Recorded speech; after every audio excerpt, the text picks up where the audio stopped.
What's up, Milanisti? How's it going? It's Roy and Laird here for... What's up, what's up? Yeah, pretty good, pretty good. How's it going, Roy? Are you in Italy at the moment, yeah? I'm in Italy. I'm liking it over here. It's the weather is nice, the people are nice, the nature is nice, the food is good. Can't complain.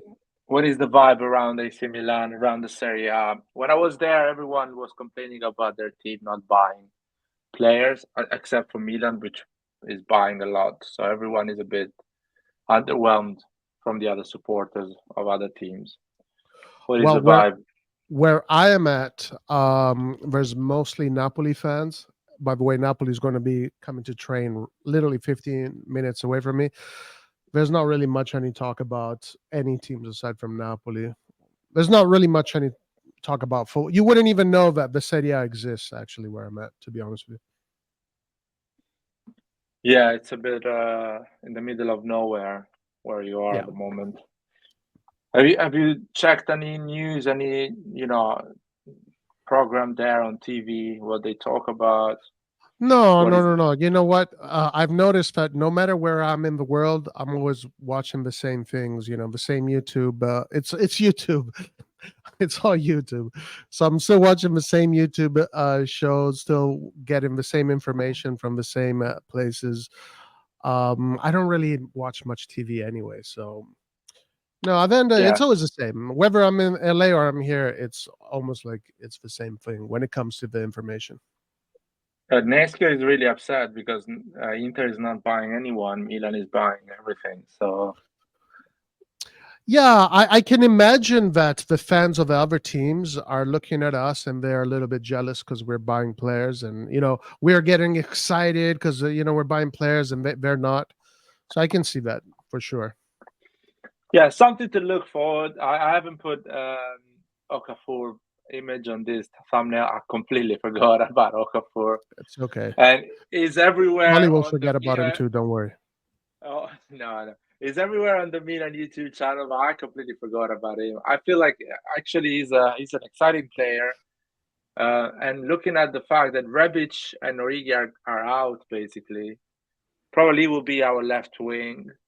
And Pulisic, our number 10, second striker or right wing. Chukwueze, right wing. So it's gonna be interesting. Looks like Pioli now has his depth. We don't know what is the level because just the Serie A will tell us how good are these players. Not the preseason games or things like that. Yeah, not Lumizzane. Lumizzane does not tell us anything. Lumizzane, not even Real Madrid, but we're going to talk about that in a minute. Not even Real Madrid, but it's exciting.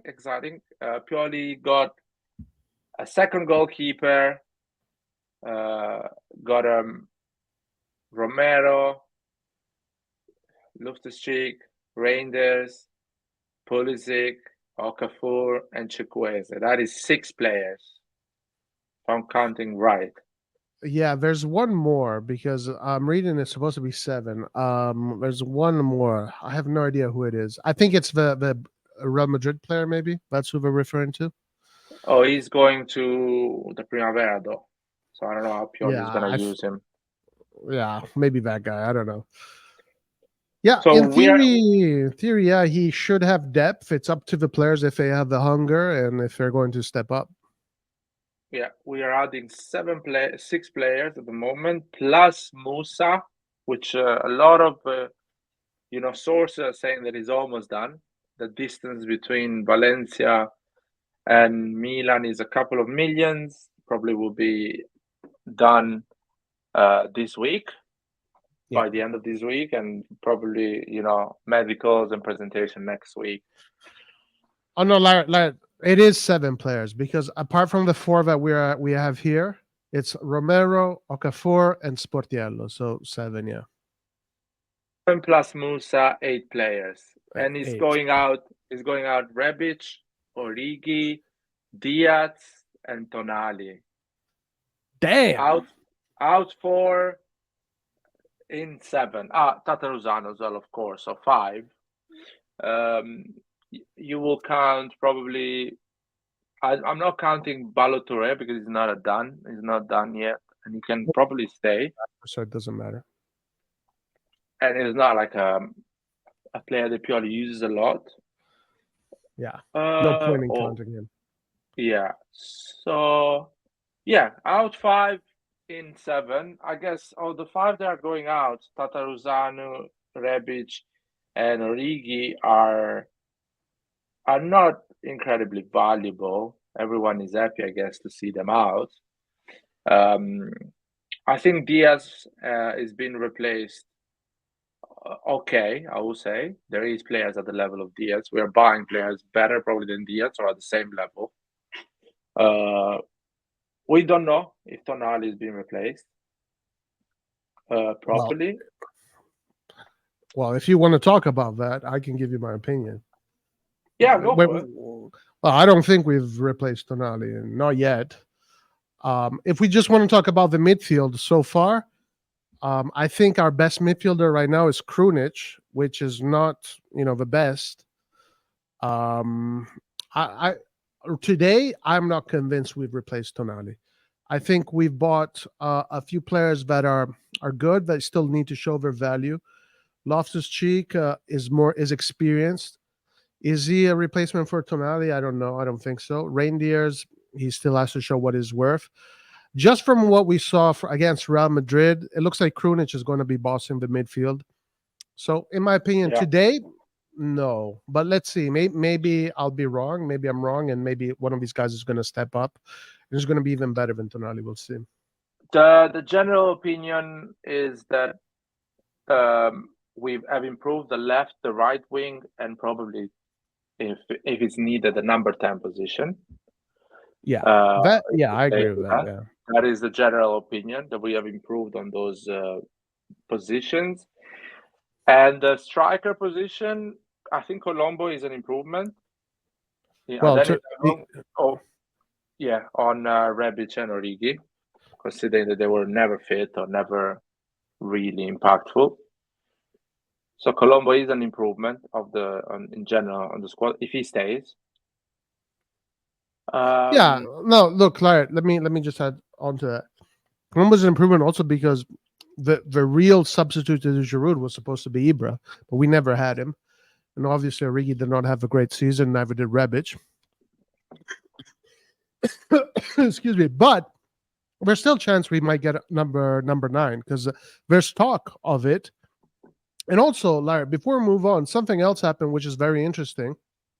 The FEGC asked the CONI, so basically the governing body of sports in Italy, to change this rule of pretty much looking at UK players as EU players rather than non-EU players. And the CONI have agreed to this. So now this means that Tomori and Loftus-Cheek will not be looked as non-EU players anymore, which now opens up another spot for a non-EU player, which means we can still be in the race for Taremi, maybe. If we get Taremi, that'll be incredible. But there's also other ones, Scamacca, Sesko, a bunch of them. So let's see if they're going to still operate there. Who knows? Yeah, there is big rumors. I heard that there is a Sesko rumor. I don't believe that because, I would dream to see Sesko play for Milan. I will be like, okay, this management is serious if they bring Sesko. I'll be like, now we're talking. Now you take out Tonali from the team and you bring Sesko, we are talking. But I don't think they will do that because if Højlund is going for 50, 60, 70 million, Sesko is in a team that just cashed 270 million euro. Leipzig just sold 3 players and made around 250 million. So they don't need money. So if you want to go and buy Sesko from them, you need to pay at least 50, 60, 70 million euro. Oh yeah, at least. So I don't know how we're gonna do that. If we can, even if you can do something like that, but there is some ways. I'm hearing CDK going for 25 million. I'm hearing Benacer leaving for 50 million in the Saudi league. I'm hearing some stuff. Yeah, if you sell those two players, you will have the money to get a Sesko or these strikers in that price range. You have to sell CDK and Benacer. And those are the two guys you can sell, because if you're trying to sell Rebic, as you guys see, it's a freaking nightmare. Origi, nightmare. But yeah, if you sell CDK for 25, Benacer for 50, all of a sudden you have 75 million to spend, and you can use that to get a top striker for sure. Yeah. I'll tell you something. I will believe to the news even if we sell CDK for 30 million. So let's say you sell CDK for 30 million in Premier League and you sell Origi in Premier League for another 10 million. All of a sudden you have 40 million. So I can believe of that rumor because you have 40 million cash, so you need to add another 20 million to go close to that range of that price and buy Sesko. The Taremi rumor is more believable, or Scamacca. I think that is a price we can afford. But let's see, we're spending 20 million as well on Musa, which I'm not sure about that, to be honest. Yeah. I see that being weird. 20 million on Musa, that's a difficult one to digest. I don't think Musa is going to be benching anybody. Musa is a developmental player. Taremi, yeah, it is the most easiest one to get because of his price, and also he doesn't have huge wage demands. Scamacca literally today, Roma submitted a bid for Scamacca. Scamacca said he wants to join Roma. Maybe Roma is going to eventually land him, but we are in the race for Scamacca apparently. And also Balogun. This management, they like their Americans, so Balogun is another one. Yeah. So let's see. I think they should get another striker. I think we're not complete yet there. He's not the striker we need.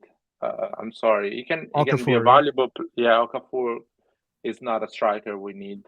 He can be a valuable player in the squad, but it's not the striker purely wants up front. When Giroud is not in a good day, or when you need someone to actually bench Giroud. We need a player that benches Giroud next season. Yeah, Laird, he is the perfect replacement for Rebic. Left wing and striker. He's like injury prone. So it's perfect. Injury prone.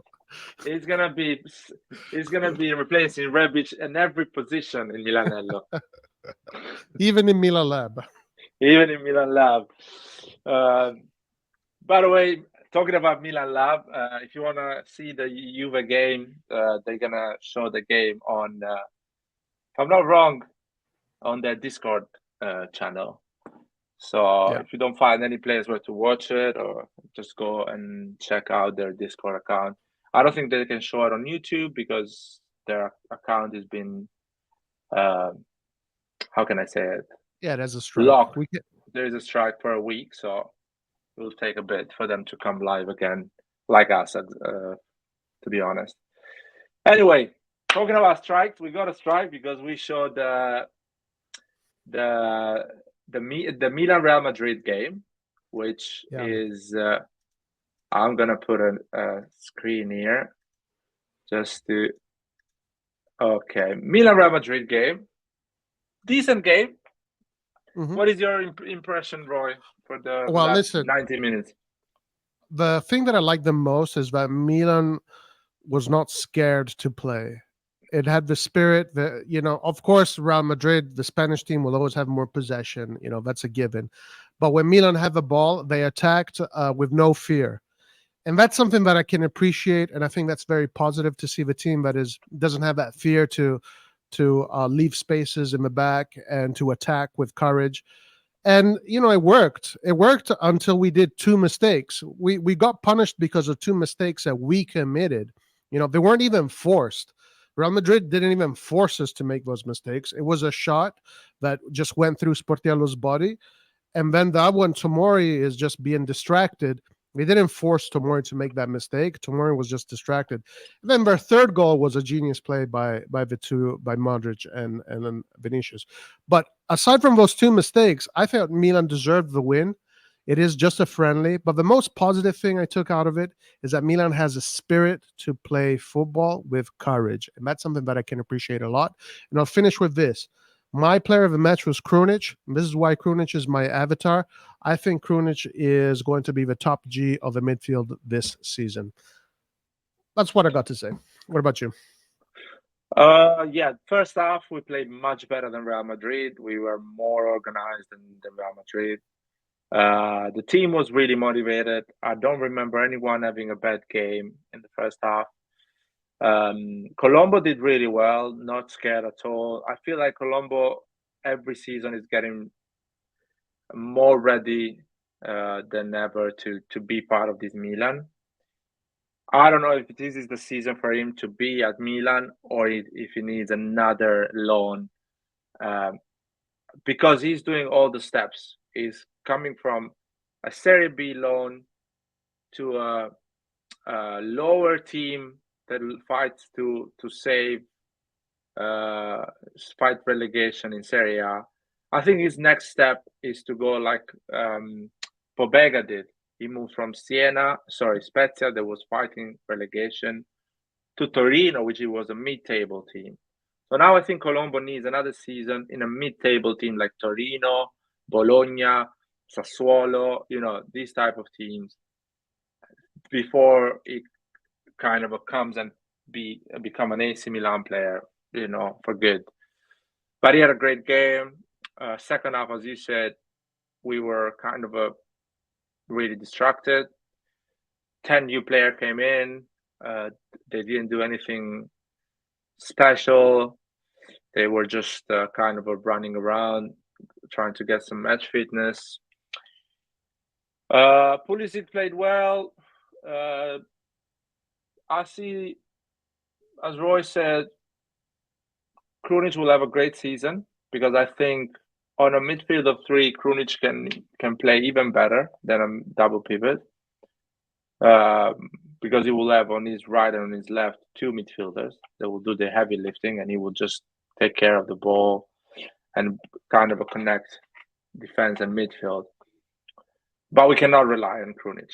We need top tier midfielders. So hopefully, Reinders, shows up and becomes that player.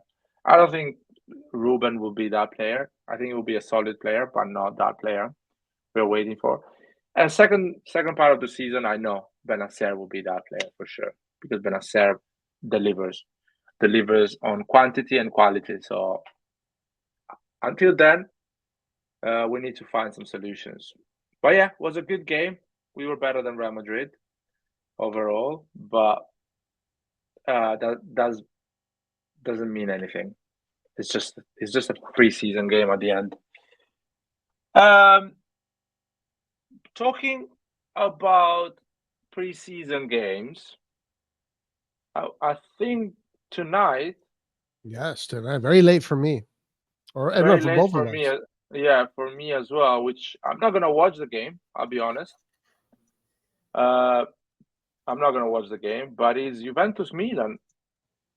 Yep. So this Juventus Milan, it's a bit interesting because it's the first proper Serie A game, I would say, Serie A competitor.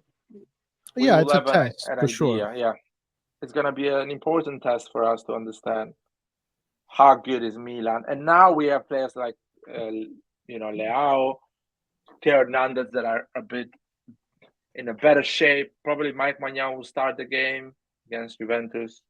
We're gonna see some starters now. Yeah. I got the formation. We can check it out. You got the formation? You can share the formation with us. Let me. Okay, perfect. So what I see here, I see Mike Maignan, Hernandez, Tomori, Chao, Calabria. That is basically our backline starter. Yeah, that's the starters right there. Reinders, Krunic, Loftus-Cheek. Probably that will be our starting midfield in the beginning of the season. I don't see any surprise. Maybe Pobega can sneak in if Reinders does not adapt quickly. Yep. Pobega had a good game with Real Madrid, in my opinion. Yeah, I agree. Leao, Giroud, Pulisic. Interesting. We will see Pulisic on the right now. Yeah, and I think the regular formation in a 4-3-3 would be Leao, Giroud, Chukwueze. I think. You think, yeah? So Pulisic, you don't see Pulisic starting. I think that right wing. I think that right wing position will depend a lot on what type of chemistry that player, Pulisic or Chukwueze or Romero, what type of chemistry they build around with Calabria and Ruben Loftus-Cheek and Krunic. I don't think it will be the best player that will start in that position, but it will be the player that will have a better chemistry with the surrounding. Yeah, and the one that works the best for whatever they need to do, for sure. It could be Pulisic because, at the end, Pulisic is probably the most experienced one, but who knows? Romero has a lot of talent. We saw him against Real Madrid. He was amazing. Chukwueze is just different because Chukwueze attacks depth and attacks space, kind of like Leao does, but not the same output as Leao. There are people that are saying, we'll talk about Chukwueze in a second. But anyway, Chukwueze is a little bit different tactically. But yeah, more or less, I think this is the kind of formation we will be seeing during the Serie A, more or less. I have a feeling Pulisic is better off the ball than players like Okafor and Chukwueze. Yeah, probably. So you will get an advantage on them on that right side. Maybe even in possession. Like playing with the teammates. Maybe. I don't know yet. I got to see Chukwueze better. Let's see, because I see players like Messias got injured. I think he will be injured for weeks. I see players like Selemakers probably stepping up their game to get some minutes. Hopefully. So that will be interesting to see how Selemakers will react to this competition, or if it's going to get sold at the end. We never know. Maybe it gets sold to 20-30 million to some other teams, so we can bring a striker. So it's a completely new face up front on that right wing. Let's see. But yeah, Selemakers will have a good competition right now. But one thing, looking at this formation is, when we talk about balance in football, this team, the way they set it up, it's for a 4-3-3. It's not for a 4-2-1, 4-2-3-1, because we just don't have balance anymore when it comes to a 4-2-3-1. In a 4-3-3, I do see balance here. I'm seeing a pretty balanced squad. It can be better. The midfield can be better. Like you said, we need top players in that midfield. We don't have any top players in that midfield, but we do need top players in that midfield. But yeah, this is going to be, I think, and it is third time that Pioli does this, 4-3-3. Yeah. One other thing I want to say about this formation is that the three midfielder allow the 4-3-3 allows the three midfielder to be average. They don't need to be exceptional because they need to cover That's a good point. Small amount of pitch, and they need just to administrate the ball more than actually break the lines. Because who is going to be in charge to break the lines will be the right wing, the left wing, and maybe sometimes our fullbacks. The midfielders, they can get some moment of creativity, but their job will be more like to administrate in that midfield, so they don't have the pressure of the game. Before, when he was with the double pivot and the number 10, all the three of them had an important role to play. The number 10 had to break the lines, and the two double pivot had to cover a lot of pitch, A lot of space, yeah. a lot of space, and had to recover the ball quick and go in a quick transition and press high. Now Pioli is like, I'm not risking it anymore because I don't have exceptional players in the midfield to do that. The management is not buying my exceptional number 10 to put in there. So I will play more conservative, which is nothing wrong with that. Majority, Yeah. 90% of the team plays this 4-3-3 formation.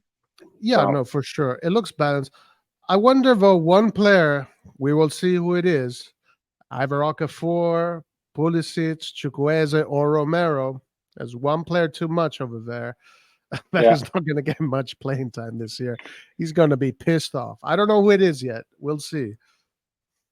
And I don't want to guess who it is yet.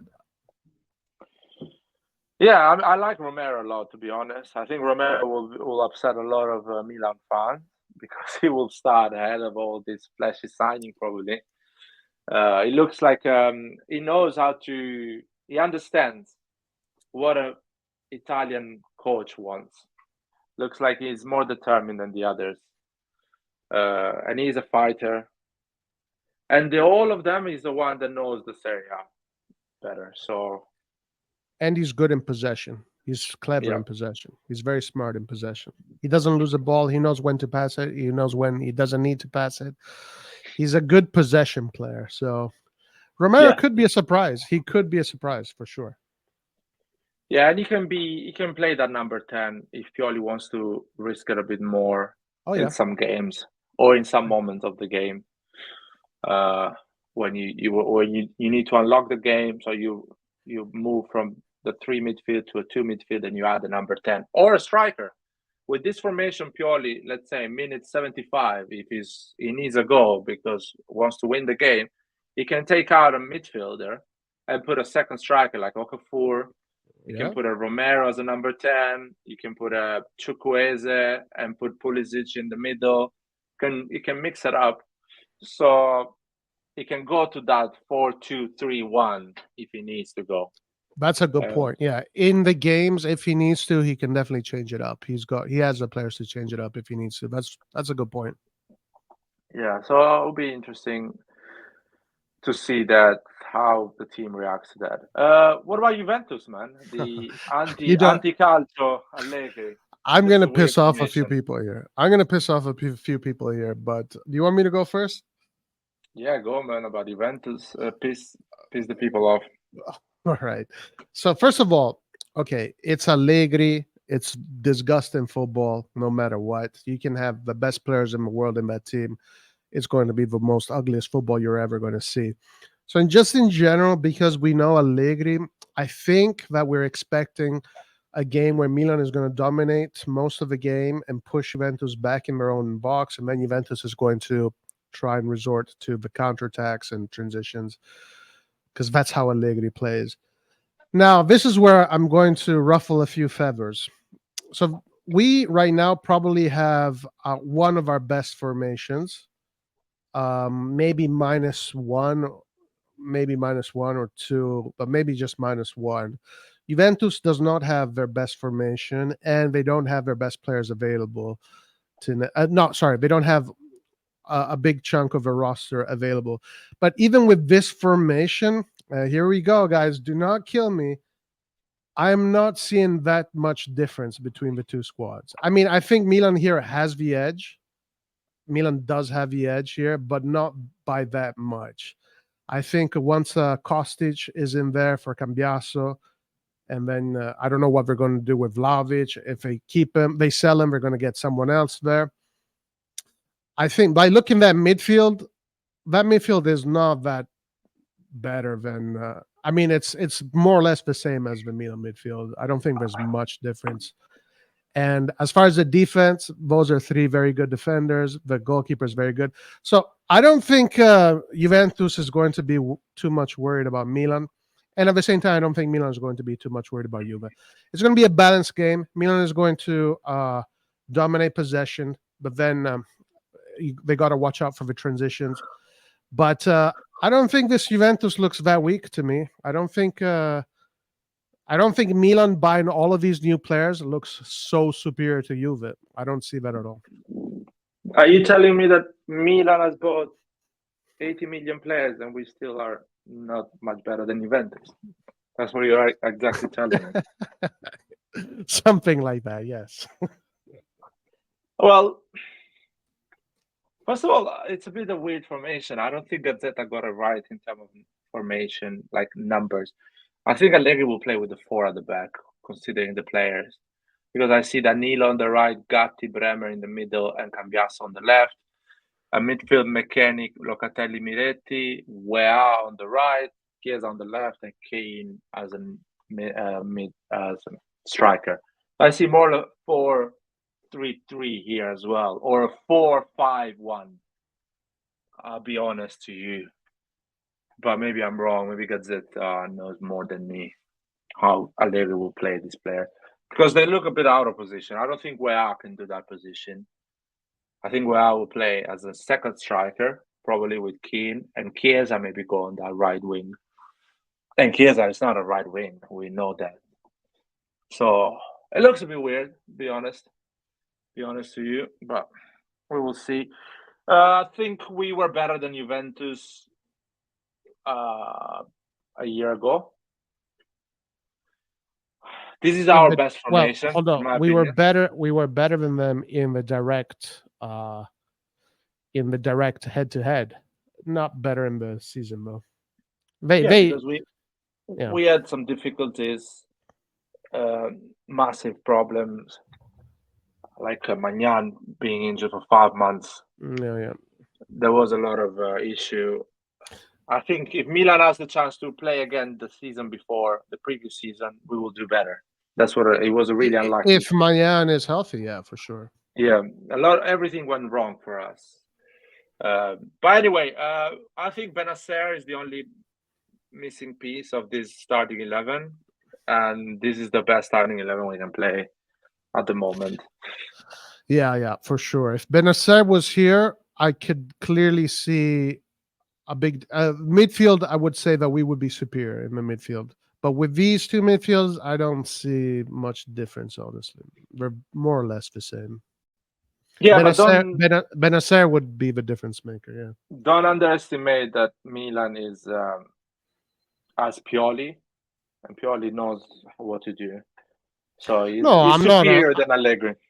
I'm not underestimating them, but at the end of the day, it's the players fighting against each other. At the end of the day, these games in the preseasons don't matter.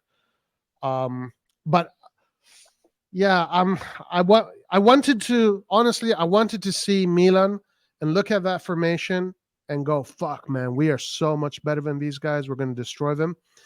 And looking at Juve not even having their best 11, I'm not getting that sensation.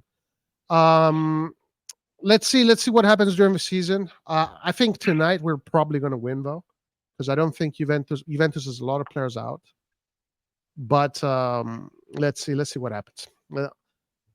Let's see what happens. That's all I can say. Yeah, I mean, I'm not gonna watch it. I don't give a shit at all. I regretted watching Real Madrid Milan at 4 a.m. I'm not gonna watch this game. Fuck it.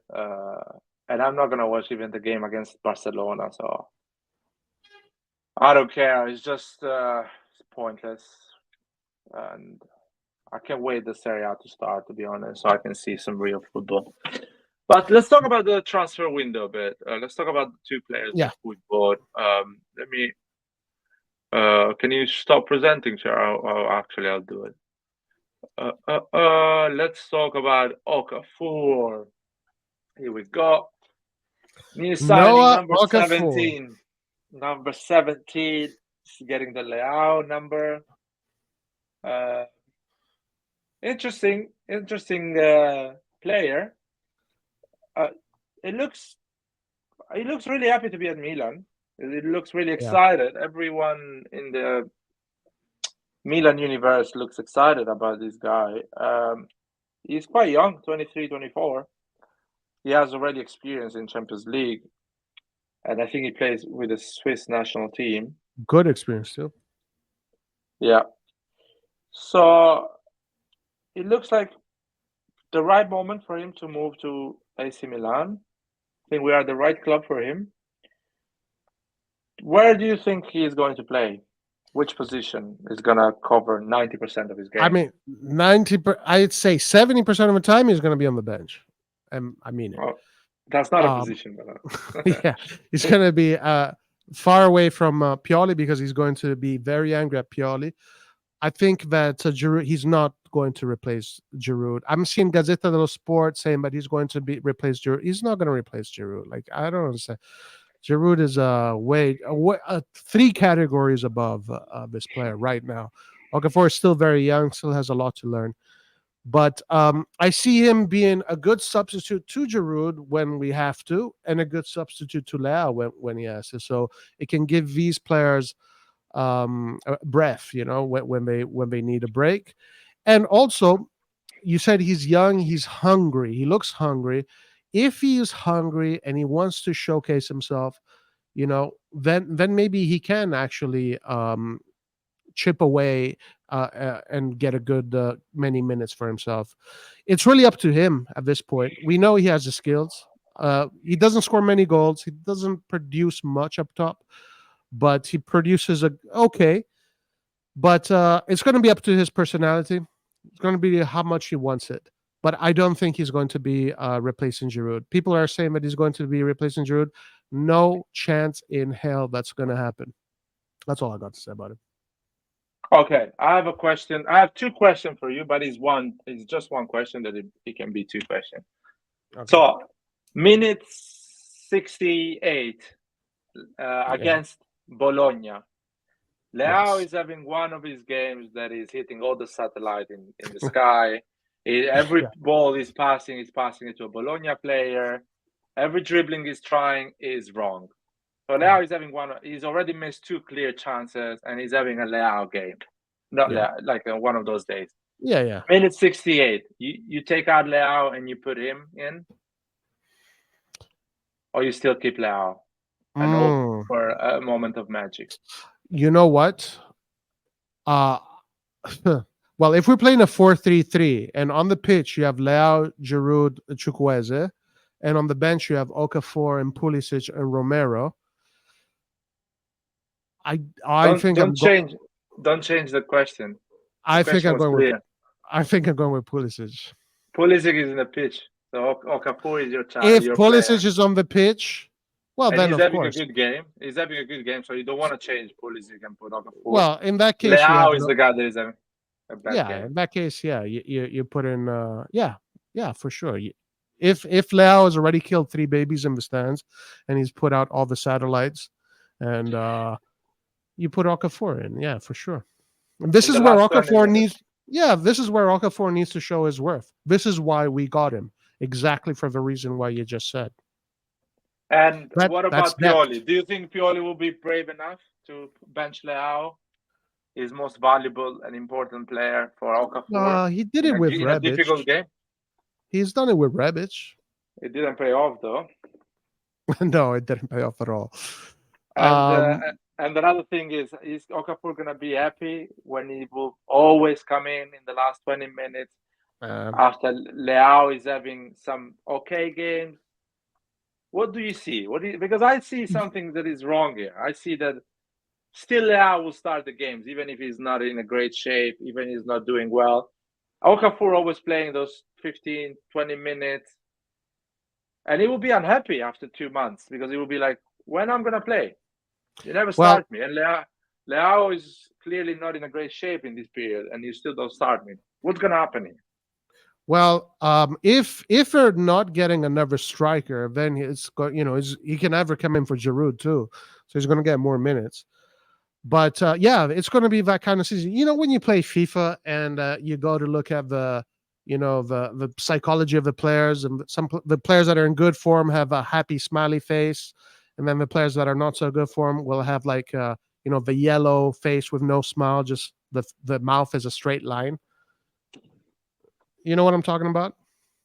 No, because I'm a grown-up. I don't play FIFA, man. Well, I actually watch real football. I'm not a real football. I'm not a grown up and I do play FIFA, but he's going to be like that. It's going to be a season where he's going to be frustrated that he doesn't get to start much. But he has to do this. If he wants to go to the next step in his career, this is one of the steps he needs to take. He has to start from the bench, come in, and when he's given those opportunities, he has to take them.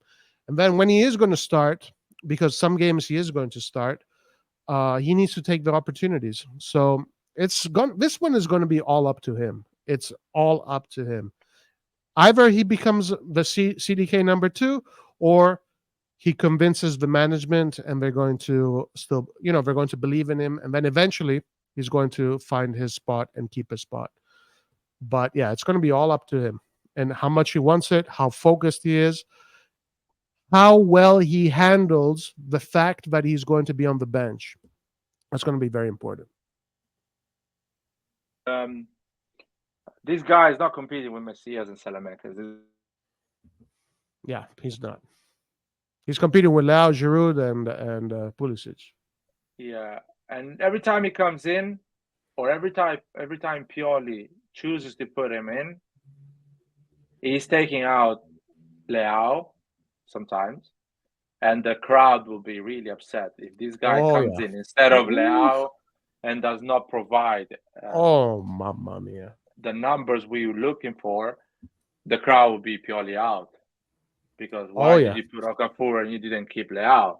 And the pressure will be on Pioli. And next time Pioli maybe doesn't play Okafor, keeps Leao until the 90 minutes.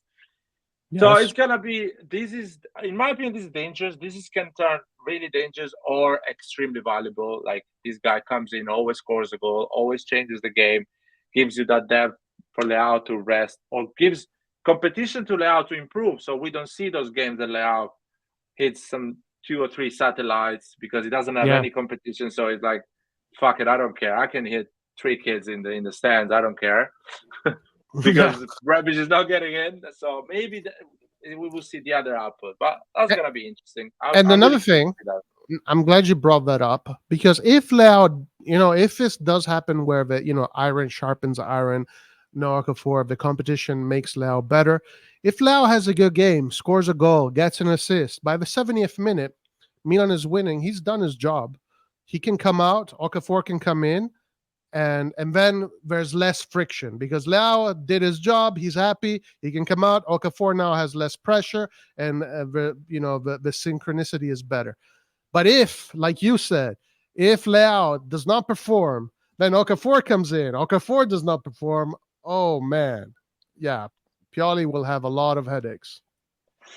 Yeah, Furlani needs to go to the kitchen and cook something else if that doesn't work. Anyway, let me talk the last part of this video. Let me put the image here. Here we go. Chukwueze, interesting profile. I'm not convinced. Again, all the players we bought are all bets. And usually 50% of them works. So there will be some of them that they will completely flop, or be like, oh, why we bought this guy? He's not even playing. Things like that, So I feel like Chukwueze and Okafor are the 2 that are risking to become the 2 guys that we're gonna be like, okay, why we bought these guys? Hopefully I'm wrong. All the signing we're doing, they work. But Chukwueze, I have a question for you. Yeah. We bought Chukwueze, we bought Pulisic. If in October Salamanca is starting, is it actually Pioli out, or these guys are really Pioli doing really bad? Pioli because there is that chance that we buy, like CDK. We bought CDK, and in October, November, Diaz was starting, and no one wanted CDK to start. So there is that small chance that we are buying Chukwueze, Pulisic, Okafor, all these guys, and we see Salamakers, Leao, Giroud up front in November for one of the biggest games we're playing. Is it that, or you think at the end of the day these guys will find their path at Milan? Well, man, I hope they do, because if they don't, that means that we're having a very bad season and that we're not winning games and these guys are not scoring goals and providing assists. So I hope they do. Listen, the thing about Chukwueze is this, that some of the Milan fans, actually, not some, a lot of the Milan fans are treating Chukwueze as if he is like Leao, but not tactically, quality-wise. Like this player That is quite racist, by the way, if people are doing that. Yeah, but they think that Chukwueze is going to come in Italy and become the best right winger in Italy and score 20 goals plus and 20 20 plus goals and assists. He's not that level of a right winger. He's not the level of Leao or Vicha Verasquilla. But those are two elite level wingers. Chukwueze is the level below. Chukwueze is a guy that is a different tactical solution that we've had, because we've always had wingers that like to cut in once they get to that final third. Chukwueze instead is now like Leao, meaning he's going to go all the way down the line. He's going to dribble. He's going to attack space. He's going to be good for the transition, good for the counterattack. But his output is not going to be like Leao. There's nothing that suggests that Chukwueze's output is going to be like Leao. And a lot of people are going to overestimate him way too much because people get super excited. Chukwueze is going to pretty much what we're losing with Brahim Diaz, we're kind of getting back with Chukwueze. If Chukwueze has a good season, meaning between 10 and 15 goal assist contributions, something like that. If he has a good season. So this is my issue with Chukwueze, that he's being treated as if he is a top player.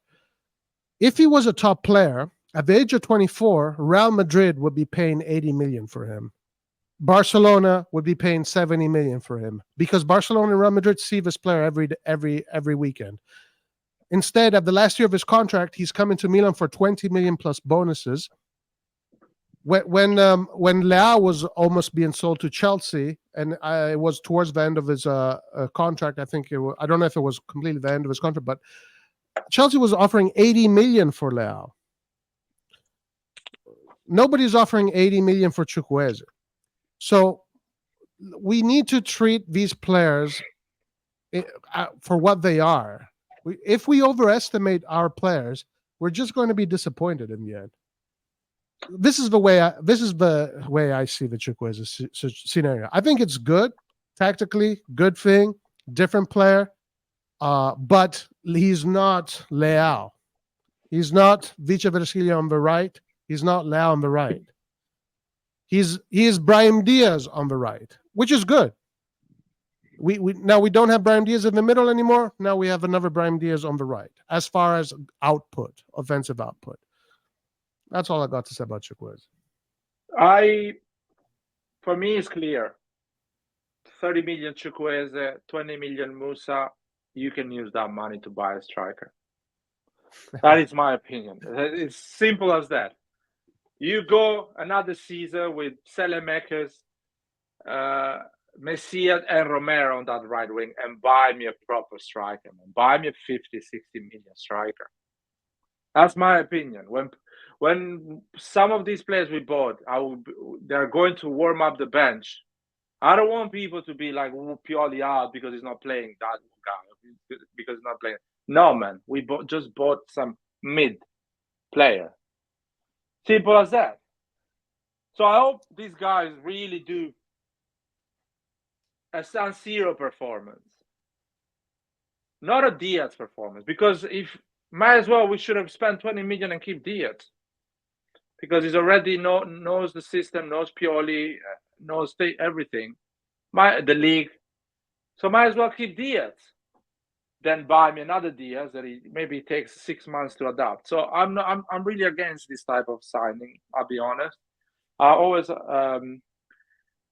hopefully I'm wrong, because I want Milan to win. I don't want Milan to lose. Simple as that. But yeah, we should have bought a 50 million striker, not Musa and Chukwueze.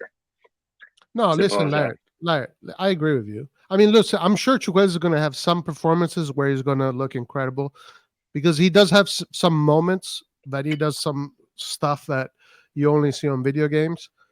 But, it's far and few in between. But I agree with you. I was actually, you know what?